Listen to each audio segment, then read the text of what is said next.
Well, Bob Woodward has another book folks are talking about.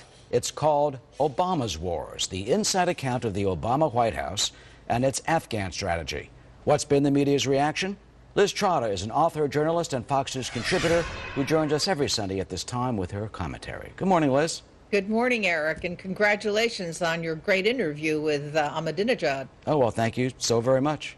How about the book? What's been the reaction by the media, and how are they receiving it? Well, first of all, I have to make the disclaimer that I have not read this book. I have not held it in my hands.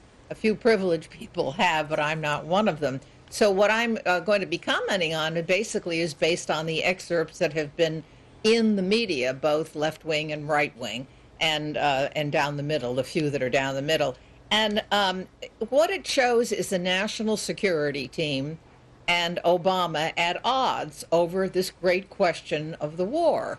And it raises the questions of what you say to the men who are fighting there now, many of whom will not come home, while this squabbling is going on. You have the generals that are three of the generals who are homeside on the national security team, plus the generals in Afghanistan in what is widely judged as a military bureaucratic setup that even beats Vietnam. You have all of them urging Obama to, one side urging them to get out, the other side, all of them saying that it's being done wrong, but still from the Afghanistan side, led by General Petraeus, to I need more men. Give me 4,500 more. And Obama saying, I can't, quote unquote, I can't lose all the Democratic Party, thinking of political reasons. Let me give you what I thought was a trenchant comment that is an excerpt from the book, as quoted in the Washington Post by Steve Luxenberg. It begins, Woodward quotes Petraeus as saying, "You have to recognize also that I don't think you win this war. I think you keep fighting. It's a little bit like Iraq, actually. Yes, there has been enormous progress in Iraq, but there are still horrific attacks in Iraq, and you have to stay vigilant. You have to stay after it. This is the kind of fight we're in for the rest of our lives and probably our kids' lives." Well, that is anything but comforting to people who thought this could be settled a long time ago. But it's a picture of a president that has been described by the White House as positive. But what we've seen so far is anything but positive, but shows the president as a reluctant warrior, as a kind of, mumbling Hamlet, wandering around looking for answers.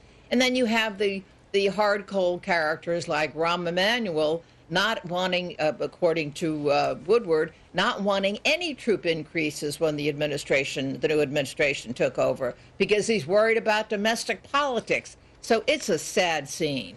Is it your sense that the media has accurately and fairly reflected that? I think so. I mean, I'm not 100% sure. Woodward has a track record of making presidents look good until they're near the ends of their terms. I mean, he was kind to George Bush for a couple of books, and then he went after him, particularly in the last one. So it's hard to say whether it's too harsh a picture so far, but I think one can say that there is a division, there was and is a division about this war, and it's tragic. Just 30 seconds left. I mean, how does he do it?